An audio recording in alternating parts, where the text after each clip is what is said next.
When I stopped hiding mine, usually it came out in some emotions. Sometimes I'm fucking yelling. Usually it's in my car or whatever. Like I'm not like where it's like it's not going anywhere. Going out in the forest or the bush, you could do the same thing. Or just crying. Just fucking let that shit out. Because when you do, it's almost like having a thorn in you. And when you pull it out, it hurts, but it feels better. The healing can begin. And that's what I want to share with men today, too. That's okay to have those feelings. If you're angry, though, that's the thing. It's what you do with it. It's your actions. You're responsible for your behaviors and actions. So these feelings will come up. And to me, I was uncomfortable with anger, uncomfortable with grief, and I hung on to these things. And it wasn't serving me any purpose. It was in survival mode. And I want to help you get out of it. So if you want to get out of it, follow me. Like this video. If you know somebody that could benefit from it, repost. Send it to them. It'd be much appreciated. And I'd love to have you on my journey. So what part of yourself did you hide the longest? What was the cost of hiding it? Well, I fucking don't honestly want to answer that. Not on TikTok. And this is important. Like I talk about having boundaries. This is one of them. I'd probably talk to people on a one-to-one setting, but as for posting this on a social media thing, I'm not willing to do that. This is a boundary lesson right here, and I hope you can do the same for yourself. It doesn't feel right for me to do, and if that feels that way for you, if it ever comes up for you, listen to that. But hiding it,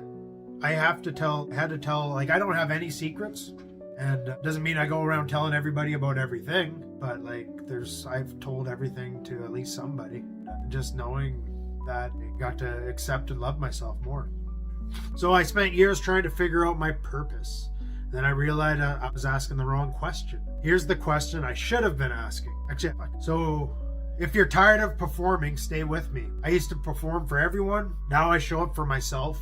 And here's what shifted, is that I feel more solitude in myself. I feel like I know who I am, have a stronger character now. And I don't bend as easily as I used to. The moment I realized I was performing was like when I was feeling that ick or bitterness towards people, and I was doing things and going along with things that I really didn't enjoy or want to do. And I had to set boundaries, and I did. And people left. People were pissed off. People didn't talk to me for months. And there's still people that will, like they can feel that.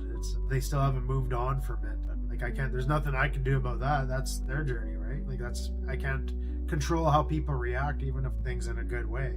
People will be upset over things, especially when you start putting down boundaries that they're not used to you doing. And it's uncomfortable at first, but after a while it gets easier and easier.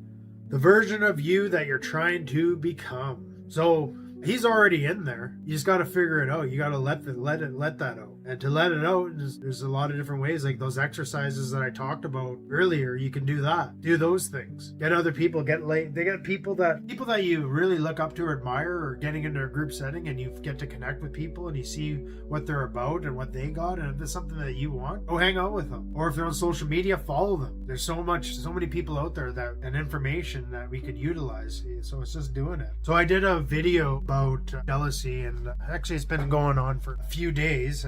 Went on for a few days, so I had some comments about it. And so you're jealous, it's irrational, but you still can't stop it. So what's really going on? So the hardest part of healing jealousy isn't the jealousy itself. It's what you do to protect yourself from it. So a friend reached out to me recently, said she was jealous of one of her biggest triggers. That's jealousy. She's done work on herself. She's comfortable now, but she said old habits are creeping in. And it's easy for her to push people aside. I know that feeling. I did the same thing. I'm going to push everybody away because I just don't want to get hurt. And so therefore I end up alone. So you feel the jealousy coming. So instead of letting it play out, you push people away. You reject them before they can reject you. It feels like control, but it's actually a prison. And so it's important to tap into what's going on underneath the jealousy and what you can do about it. There's always something you can do about it. It's just figuring out what that is. So let's name what's really under jealousy. It's not about them, it's about you. The fear that you're not enough. The fear that they'll see who the real you is and they'll leave. The fear that if you let yourself need someone, you won't survive when you lose them, or if you lose them. Those are real things to look at. And this is why some of the reasons jealousy could creep up. So you build a shell. You push people away before they can get close to you. And for a while, it will work. You'll feel safe, but safe and be lonely. And lonely starts to feel like proof that you're right all along. See, nobody stays. And if you start saying that to yourself, that's going to be your fulfilling prophecy. People will leave. If you think about these things and if they continue to go on your thoughts, you'll have these self-fulfilling prophecies. But the power of that is like being aware of it. And when you're aware of it, then you have the ability to change it if you choose to. You can stay where you're at, but you can't change. You have that power. It's about how you look at things, about different, like maybe you can look at things in a different way. And also, what do you want? Do you want to be alone? If you do, you can continue doing this. If you don't, what else can you do? So what helped me was like I started with step work, and that helped me look at myself and my insecurities and all these things.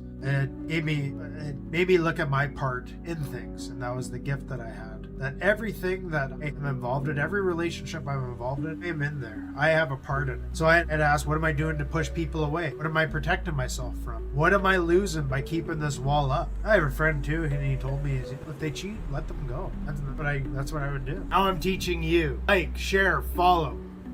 Free guides are in my bio. Let's build together.